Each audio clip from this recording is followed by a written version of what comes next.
ये कहानी stone age के समय की है। उस वक्त लोग जंगल में रहते थे और लकड़ी और पत्थर से अपने काम चलाते थे। रात को आग जलाकर बैठे रहते थे ताकि जंगली जानवर उनके पास ना आए। लेकिन जंगल में एक ऐसा बाघ था जो आम बाघ जैसा बिल्कुल नहीं था। ये बाघ इतना खतरनाक था कि उसकी आंखों में अजीब सी चमक रहती थी। रात में दूर से भी अगर कोई उसकी आंखों में देख ले तो ऐसा लगता जैसे अंधेरे में दो आग के गोले जल रहे हों।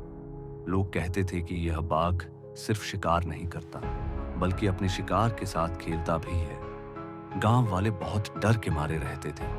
हर दूसरे दिन जंगल से किसी न किसी आदमी की चीख सुनाई देती थी और जब सुबह होती थी तो उस आदमी की लाश मिलती थी, फटी हुई खोपड़ी और खून से भरी जमीन। ऐसा लगता था जैसे बाघ सिर्फ मारता ही नहीं बल्कि डर का मजा भी लेता है। एक दिन एक छोटा सा समूह जंगल में लकड़ियां इकट्ठा करने गया। रात होने वाली थी, हवा तेज चल रही थी और जंगल का माहौल बहुत अजीब था, जैसे कोई उन्हें देख रहा हो। तभी अचानक एक आवाज आई, पत्तों की खड़खड़ाहट, और फिर एक दहाड़ जो पूरे जंगल में गूंज गई। वह बाघ सामने था। उसकी आंखों की चमक देखकर ऐसा लगता था जैसे मौत सामने खड़ी हो।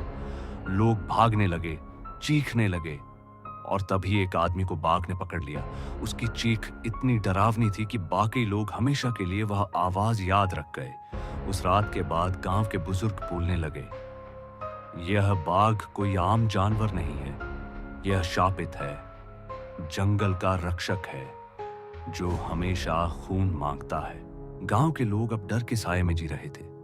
हर रात कोई ना कोई जंगल में शिकार होने चला जाता और वापस या तो उसकी लाश मिलती या सिर्फ खून के निशान। लोगों ने तय किया कि एक समूह बनाकर जंगल में जाएंगे और उस खतरनाक बाघ को मारेंगे। 10 आदमी निकले, हाथ में पत्थर के भाले और मशाल।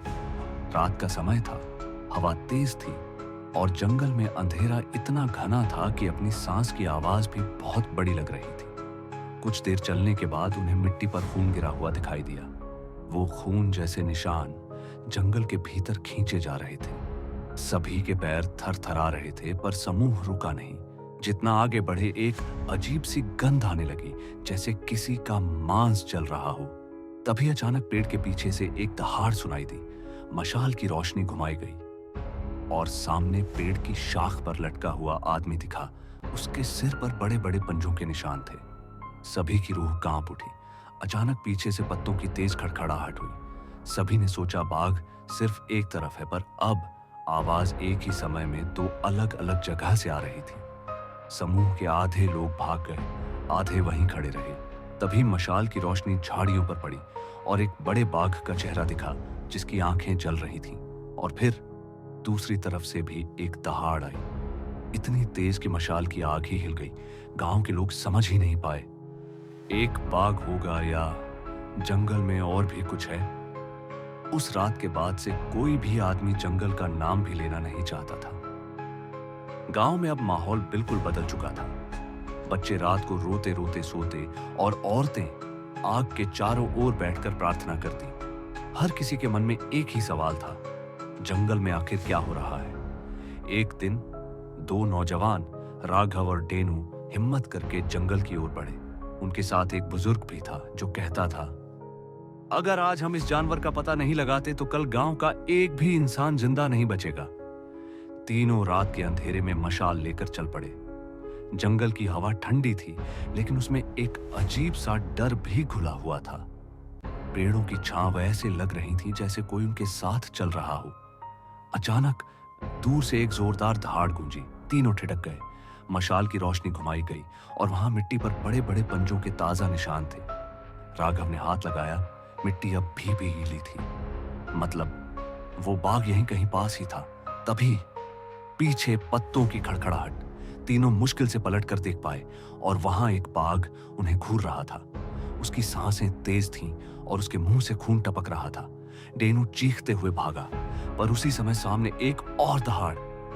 लेकिन ये आवाज पहले वाली जगह से नहीं, बिल्कुल उल्टी दिशा से आई थी। मतलब एक ही समय में 2 जगहों से दहाड़। बुजुर्ग के होठों से बस इतना ही निकल पाया, यह कैसे? और फिर रात में इतना शोर हुआ कि पूरा जंगल हिल उठा, जैसे मौत ने अपना शिकार ढूंढ लिया हो। तीनों में से सिर्फ राघव सुबह तक वापस आया, कपड़े फटे हुए, चेहरे पर खून लगा हुआ, और उसके होठों से बस एक ही शब्द निकल रहा था, वो एक से ज्यादा है। जंगल का राज अभी खुला नहीं। असली सच आपको मिलेगा अगले रविवार। तैयार रहिए।